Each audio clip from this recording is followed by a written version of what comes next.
उनको सम्मानित करने और उस सम्मानित से आप भी प्रभावित होकर ऐसा काम करें कि आप भी सफल हो और फिर हम आपको भी सम्मानित करें। तो इनमें सबसे पहले जो बिहार टीचर में हुए हैं उन मैम को बुलाते हैं कि उन्हें हम सम्मानित कर सकें, और हम चाहते हैं कि आप लोग को भी वो मौका मिले कि हम फिर से आप लोग को सम्मानित करें। तो सबसे पहले बिहार टीचर में जो हुए मनोरमा मैम, किरण मैम, ऐसे क्योंकि सबको ज्वाइनिंग लेटर मिल चुका था, वो संडे को आएंगे। संडे को आएंगे, बात हुई हमारी, सब संडे को आएंगे। बोले सर संडे को आएंगे, तो अभी जो जितने लोग हैं उनको हम देकर सम्मानित करना चाह रहे हैं। और प्लस जो नेट में भी जो एक सप्ताह पहले रिजल्ट आया नेट में,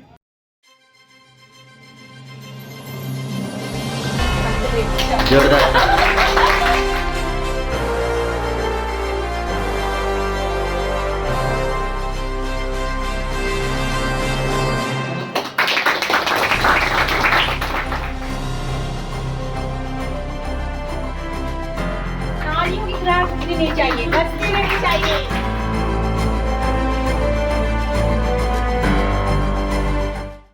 पड़ जाएगा। सबसे पहले अभी तो मैं आईएएस वर्ल्ड फैमिली की ओर से सभी जो सीटेट और नेट में क्वालिफाइड हुए सभी को बधाई,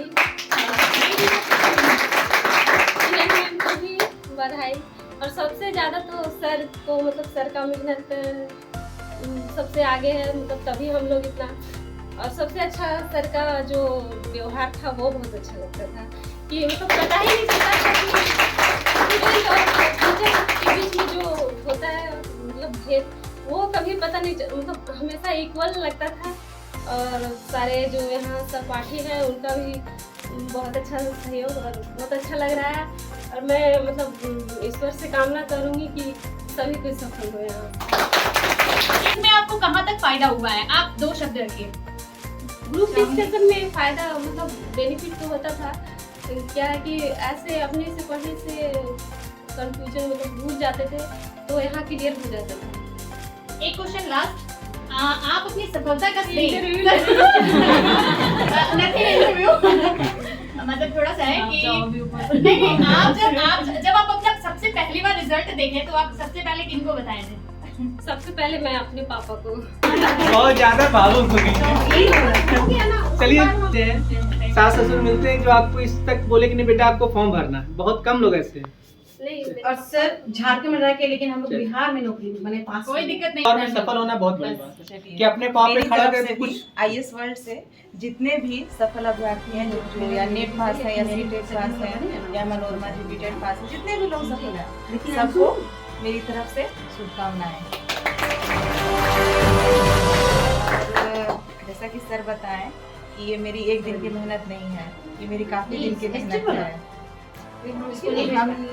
हम कभी सोचे नहीं थे कि हम नौकरी करेंगे, क्योंकि पहले हम आंगनबाड़ी में थे, झूठ क्या कहना, आंगनबाड़ी में थे। और अगर हम यहाँ तक पहुँचे ना तो इसमें मेरा छोटा भाई का बहुत योगदान है और मेरे हस्बैंड का। मेरा छोटा भाई हमको आंगनबाड़ी छुड़वा दिया जानबूझ के, ये कह के कि तुम अपना बाल बच्चा का लाइफ खराब कर रही, कि उसकी वजह से हम रहते नहीं थे यहाँ। 2016 हमको लगता है 6-7 साल हम आंगनबाड़ी में काम किए। और तो उसके बाद मेरा छोटा भाई हमको बोलने लगा कि तुमको कितना पैसा का जरूरत है, तुमको कितना आंगनबाड़ी में मिलता है, तुम छोड़ दो हम देंगे, बोल के हमको छुड़ा दिया। तो इसमें मेरे हस्बैंड सपोर्ट किए कि अगर तुमको छोड़ने का इच्छा है तो तुम छोड़ दो। और इतना बड़ा सपोर्ट कोई नहीं करता कि तुम नौकरी छोड़ दो। और छोड़ते ही अगर हम छोड़े उसके बाद, तो उसके बाद हम आके तिलिया में रहें और हम अपने बाल बच्चा पर ध्यान दें। जैसा कि सर बताएं कि मेरी बेटी निधि टिस्को में उसका जॉब हो गया, वो ट्रेनिंग फेज में है। अप्रैल में उसका ज्वाइनिंग है, अप्रैल में वो परमानेंट हो जाएगा। 2 साल उसका ट्रेनिंग भी पूरा हो गया। तो इसमें मेरे हस्बैंड हमको बहुत सपोर्ट किए कि तुम छोड़ दो, अगर तुमको इच्छा नहीं है तो तुम छोड़ दो, अगर तुमको मन नहीं करता तो। और तुम सोचती है कि हम आके यहाँ कर लेंगे, तो मेरी तरफ से पूरा छूट है। बाकी जो भी अगर कोई कुछ कहता है तो हम उसका जवाब देंगे। ये उनका बहुत बड़ा सपोर्ट। और हाँ, ये है कि यहाँ से जब हम आने लगे तो सर का भी हमको बहुत योगदान मिला, क्योंकि 2016 में जब हम आए थे ना तो हम सब भूल चुके थे अपना स्कूल का सारा जो भी पढ़ाई लिखाई होता है ना, सब भूल चुके थे। और यहाँ आने के सर से शुरुआत से हम फिर से दोबारा शुरू किए सारा चीज। और बच्चा लोग को पढ़ाने के लिए बच्चा लोग को भी हम ट्यूशन नहीं दिए, उन लोग के साथ में प्रैक्टिस करने लगे। और फिर दोनों ही उसी जगह पर पहुंच गए जहाँ सब छोड़ दिए थे हम। और यही कहते हैं कि अगर आप लोग हैं और आप लोग तो लगे हुए हैं, आप लोग का तो उम्र भी बहुत है, आप लोग एकदम लगे रहिए और IAS वर्ल्ड का नाम एकदम ऊंचा कर दीजिए।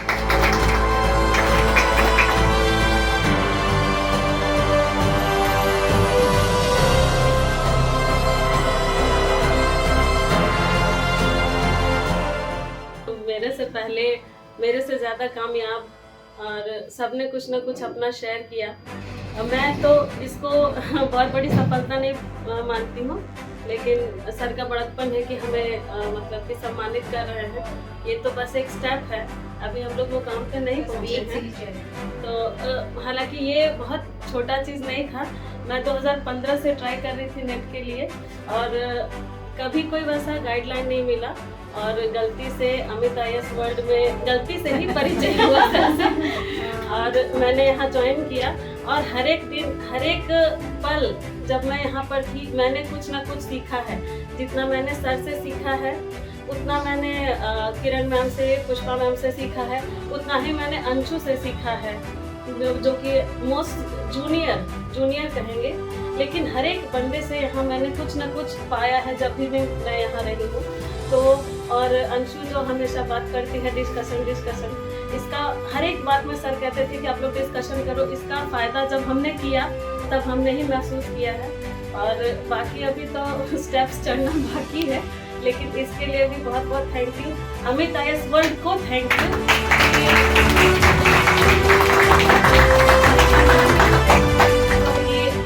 एक आउटपुट तो मुझको बहुत बड़े रूप में मिला है और अमित सर को बहुत बहुत थैंक यू सर। सर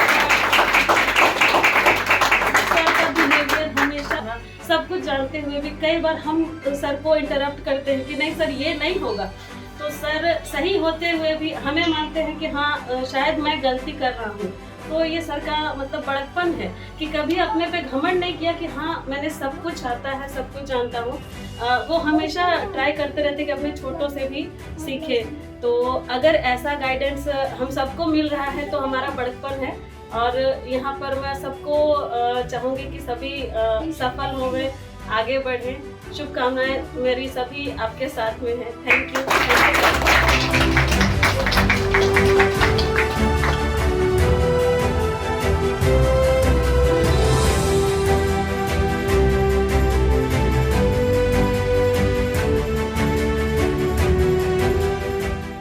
आज सबसे पहले बैग में से नहीं, ये सब खाली है। मैं अपने माता पिता और गुरुजनों को प्रणाम करता हूँ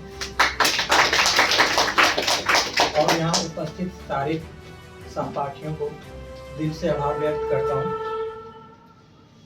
सबसे पहले मैं कहना चाहूँगा कि अगर कोई भी चीज़ मन में ठान लिए हो और अगर उसका जुनून आपके अंदर हो तो वो जरूर एक दिन ना एक दिन मिलता है। मेरा नेट का जो सफलता का जो रहस्य है वो PG में ही मैं नेट क्वालिफाई करने का बहुत चढ़ा हुआ था। और 2016 में ही हम सर के घर गए थे और उन्हीं से सबसे पहले जानकारी लिया कि नेट कैसे हमको निकालना है। नहीं, हालांकि मुझे बहुत टाइम लगा क्योंकि मैं कोचिंग या फिर सर से कभी दोबारा कंसल्ट नहीं कर पाया, लेकिन अंततः लास्ट में 2 या 3 महीना मैं सर के पास पढ़ा और अंततः लास्ट में मैं सफल भी हुआ नेट में। और जैसे कि सर ने बोला कि सफलता कोई एक दिन का नहीं है, इसके पीछे बहुत मेहनत लगा। और नेट सफलता पाने का सबसे पहला ये सीढ़ी है कि हम लोगों को हमेशा हर एक, जैसे कहते हैं ना, अगर एक कोई रिजल्ट आया और उसमें ना हुआ तो फिर 2 दिन के लिए मायूसी, फिर वो चीजें लगता है कि जो प्रयास कर रहे हैं पता नहीं सफल हो पाएगा नहीं हो पाएगा। मतलब बहुत सारी चीजें हैं। मतलब पढ़ने के बाद पॉजिटिविटी कम, नेगेटिविटी ज्यादा आ जाती थी। लेकिन जब यहाँ आते थे और जब सर पढ़ाते थे ना, इतने अच्छे तरीके से हर चीजें एक्सप्लेन करते थे। और सबों के लिए क्या कहूँ, लास्ट में बस यही कहूंगी कि जो बीच राह में बैठ गया वो बैठे ही रह जाते हैं, जो लगातार चलते रहे वो निश्चित मंजिल पाते हैं, जो कायर है वो हार गया, नरनाहर बाजी मार गया और इन तूफानों से टकराकर मंजिल वाला उस पार गया।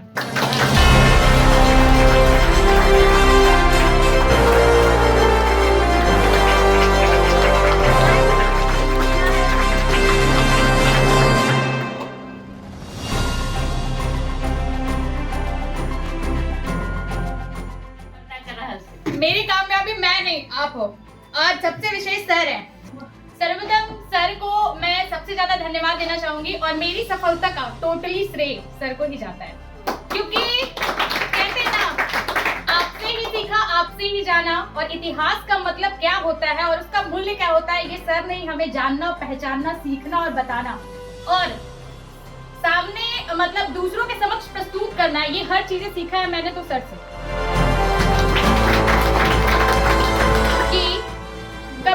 कबीर दास की 2 लाइनें हैं कि सब धरती कागज करूं, लिखनी सब वनराय, और सभी समुंदर की मसी करूं, गुरु गुण लिखा न जाए। अर्थात यदि सभी धरती को कागज बना दिया जाए और सभी जंगल को कलम बना दिया जाए और सभी समुद्र को स्याही भी बना दिया जाए, तब भी गुरु की महिमा, उनकी कृपा और उनका दया लिखा नहीं जा सकता है, ना आप उसको शब्दों में बयां कर सकते हैं। जैसे एक बार हाई स्कूल का हम लोग तैयारी किए थे सर के पास, और जब हाई स्कूल का एग्जाम दिए, भले हम लोग नहीं आए मेरिट में, लेकिन जब बनाए ना तो इतना उस समय एग्जामिनेशन हॉल में इतना खुशी लग रहा था, जो सर का पढ़ाया वो क्वेश्चन आ रहा था, धड़ाक धड़ाक से जब टिक लग रहा था उसमें ना, तो वो फीलिंग सच में जो जिसके साथ बीता होगा वही सब जान सकता है। आज बिहार वाला भी हम लोग दिए बिना पढ़े हुए, क्योंकि कुछ था, कुछ इशू में हम लोग चल रहे थे और मेरे हस्बैंड राजी नहीं थे बिहार वाला की, तो एक तो लड़ाई होने लगा कि तुम जो यहीं पे रहो, जो पाऊँ यहाँ वहाँ कुछ हालती हो ना, झारखंड में रह के कोई भी कोना तुम चलो हम ले जाएंगे, और वहाँ जहाँ जॉब करना करो, बिहार तुमको हम सुनना ही मिला। इनके लिए कुछ चंद लाइनें कि मतलब आप लोग के लिए जो सफल हुए हैं, संघर्ष कर रहे हैं, कि राहों के जहमतों का तुझे क्या सबब दूं, राहों के जहमतों का तुझे क्या सबब दूं, मंजिल मिली तो पाँव में छाले न थे।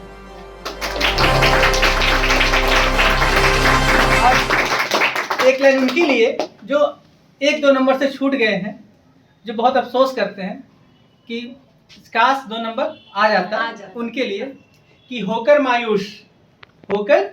मायूस यूं ना शाम से ढलते रहिए, होकर मायूस यूं ना शाम से ढलते रहिए, जिंदगी भोर है, सूरज सा निकलते रहिए, एक ही पांव पे चलोगे तो थक जाओगे, धीरे धीरे ही सही राह पर चलते रहोगे।